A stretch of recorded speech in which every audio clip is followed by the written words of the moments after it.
Because women don't understand that men don't care. Nobody cares about your problem. But we're in this society that constantly is like coddling us and telling us that they care, but they don't. What up, guys? Welcome to my reaction series. On this channel, we have spoken about extensively how social media is going to ruin relationships because it becomes a humiliation ritual for men, and men become a part of building women's brand online. Where if you look at a more patriarchal relationship, the woman should be helping the man build his.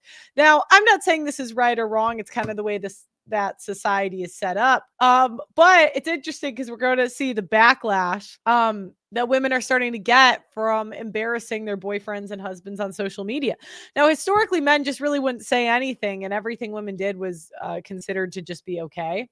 But now women are coming out and saying these guys actually aren't dating me because I vlog. So I was walking back from class. There's another cat. God, they're so little. Where are they coming from? Where are they going?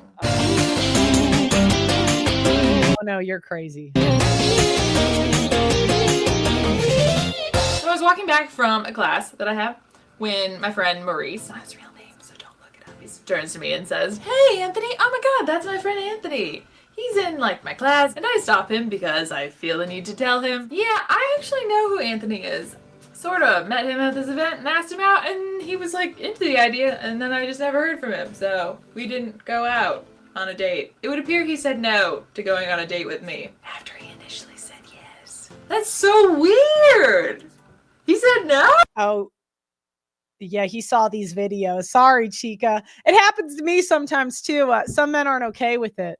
You should ask him about it. And Maurice did. And you know what Maurice found out? Anthony didn't go on a date with you because he found out that you vlog about dating. And that made him feel weird. It's funny because no one wants to be nobody wants to be content. Suspected that this would happen at some point. Like it's happening now. He's like, this is exactly, I didn't want to be in a video. Slash maybe has happened a couple times in the past. And now I have proof. Long story short, guys don't date me because I vlog sometimes. And that's okay. I mean, now that it's happened, it's like, it's not that bad because he probably wouldn't have liked other stuff about me too if he didn't like that. So it was probably just a time saver. And yeah, I mean, I do get self-conscious about oversharing. Which is probably why this video is the first one I've included with the pink label. And I've done a lot about writing and mental health. That's what the colors mean at my banner. So this is the first one about dating. And I'm so thankful to this Twitter follower named Walker who sent me this great question, which made me realize, oh yeah, I totally do want to make a video about this. How do you know when you've crossed the line of oversharing on YouTube? Like, should I draw the line before I get to talking about my own personal mental health? I just had somewhat of a mental breakdown on camera, and I'm not really sure whether I should include it in this video I'm working on. Okay, take down the mental breakdown online. You got to delete that. Look, I've made mistakes, and it's tough. It's really tough to not make a mistake over a long career when it comes to media. I mean, even Megyn Kelly's got some like titty pics on the internet where she's like nude. It almost seems too far, but at the same time, it could be good to open up and get opinions and share what's going on with the world. I just love that. Well said, Walker. Well said. And before I answer your question, I'd just like to talk a little bit about why oversharing has a negative connotation. Because the word sharing is synonymous with being because women don't understand that men don't care. Nobody cares about your problems.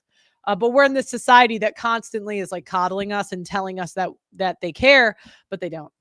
So what part of like adding over to the beginning of that makes it negative? And I think it's because oversharing can make people feel like it's a cry for help and they're like expected to do something. But that's not why I overshare at all. So I think that's why I feel comfortable oversharing on YouTube. As a fun summary, let's recap all the things I've overshared about on this channel. In my first video alone, I talked about being addicted to dating. I showed footage of guys. Oh my gosh. Guys I've cried over. And you showed oh no. I opened up that I dated so much because I was dependent on other people to make myself feel good about myself. And that was in my first video alone. And then over the next 2 years of my vlogging, I also started talking about mental health, how my year of not dating didn't work and I was still depressed, and how 6 months of therapy was what really started me on a better track. And then 6 months after I started antidepressants, I vlogged about that too. And I don't regret any of it. And I never have. Don't get me wrong, sometimes it was scary, but then I just let it go. And it's been the best passion project I've ever started. I love my vlog. I love what I overshare. I overshare with purpose. The whole idea of this vlog is like, what would I tell 16-year-old me? So the people who want this information can find it with a Google search. I don't want to be taken care of. I want to take care of you. That's why I put this information out there. But to bring it back around and answer your question, Walker, I don't know when I've crossed the line of oversharing. Yeah, women sell their secrets online for money and attention, and it impacts everybody around them. It's whatever you feel comfortable with. And if you're not sure, I would recommend just like doing the edit of your There's very little introspection in this video. Very little.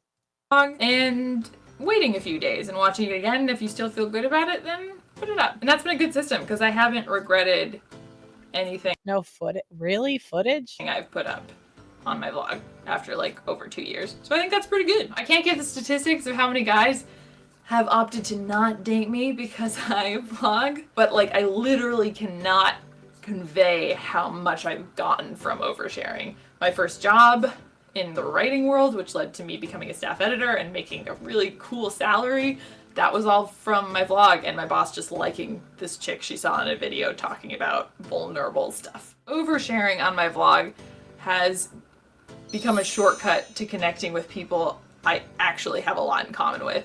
Because if they it's always something you have to weigh, but yeah, this is gonna kill her dating life. She's showing pictures of these guys. Oh no. Oh no, I kind of want to see it, but let me keep going. My vlog and like what they see, they're really seeing me. And that is why I have never regretted this vlog. Like, I can't tell you the number of cool YouTube friends I've met through all this personal information I put up there. I think that's it. I'm excited. All right, guys. This is kind of going to be the future where women are going to overshare, especially the most attractive women, in my opinion, because they're going to get a lot of media opportunities. So adapt or get left behind, and let me know what you think in the comments. Make sure you like the video and subscribe to the channel. And have you ever dated a woman who overshared on social media? What was that like? Put it in the comments. I'll see you next time.